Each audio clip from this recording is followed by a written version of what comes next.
박 원장은 MB정부 국정원의 정치인 민간인 사찰은 명확히 불법이었다며 박근혜 정부까지 이어졌을 개연성이 있지만 확인하진 못했다고 보고했습니다.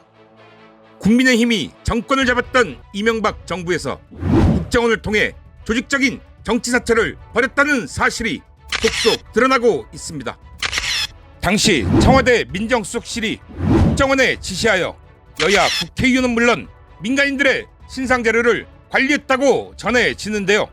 검찰, 국세청, 경찰 등의 자료를 모아 국정원에 전달하면 국정원은 이를 데이터로 만들어 관리했다는 것입니다.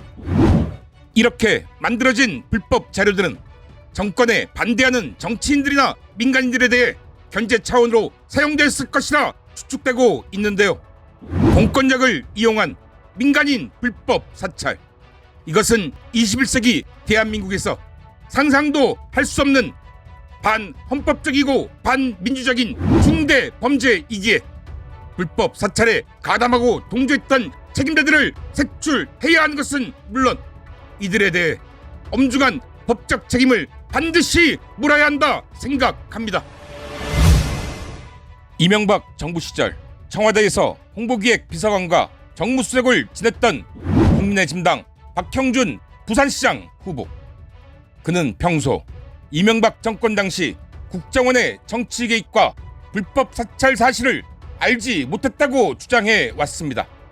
하지만 국정원 불법 정치 사찰이 당시 청와대 민정수석실에 의해 주도된 것으로 드러나고 있고, 또 여야 정치인들과 소통하는 일이 기본인 정무수석이 국회의원 사찰 자료를 활용하지 않았다고 주장하는 것은 상식에도 맞지 않은 일이기에 박형준 후보는 지금이라도 이명박 정부의 불법 정치 사찰에 본인이 관여했는지에 대해 솔직히 밝히고 진상규명에 동참해야 한다고 생각하는데요.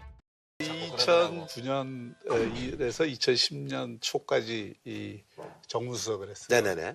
정무수석을 할 때 저는 사이버 심리전단이 있다는 사실 자체를 몰랐어요. 왜 그러냐면 그 대북 파트거든. 그렇죠. 그러니까 정무수석이 대북 파트하고 관계할 일이 네네네. 없어요. 그렇죠. 지난번에도 말씀드렸지만 제가 정보보고는 국정원에서는 늘 어떤 정부에서 해왔던 거니까 받았지만 국내 관련된 그런. 예, 그래서 이거는 일체 제가 진짜 몰랐던 일이고 만약에 그런 게 밝혀지면 제가 단도자를 하겠습니다. 하나둘씩 불법의 진상이 드러나고 있는 지금, 과연 박형준 후보는 자신의 말처럼 스스로 단두대에 올라갈 수 있을까요? 예전 다스는 이명박이 것이 아니라 방송에서 자신있게 공언하던 그가 이후 재판을 통해 다스가 이명박의 소유임이 분명해졌음에도 당시 발언을 반성하지 않고 모르쇠로 일관하고 있는 모습이기에 이명박 정권의 불법 사찰 진상이 밝혀진다 하더라도 박형준 후보 스스로 단두대에 올라가는 일은 없을 것으로 보여집니다. 90년 민중당과 경실련에서 활동하다 이재호, 김문수와 함께 민자당에 입당하며 이미 변절한 이력을 가지고 있는 변절자 박형준. 한때 이명박의 남자로 불리우며 최측근에서 온갖 특혜를 누렸지만 MB가 구속되는 장면에선 흔적도 보이지 않았던 기회주의자 박형준.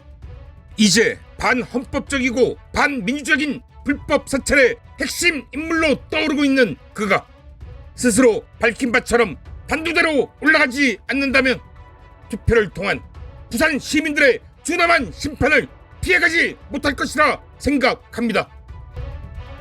오늘 영상 여기까지고요. 끝까지 시청해 주셔서 감사합니다. 항상 눌러주시는 좋아요, 구독 버튼은 저에게 큰 힘이 됩니다. 감사합니다.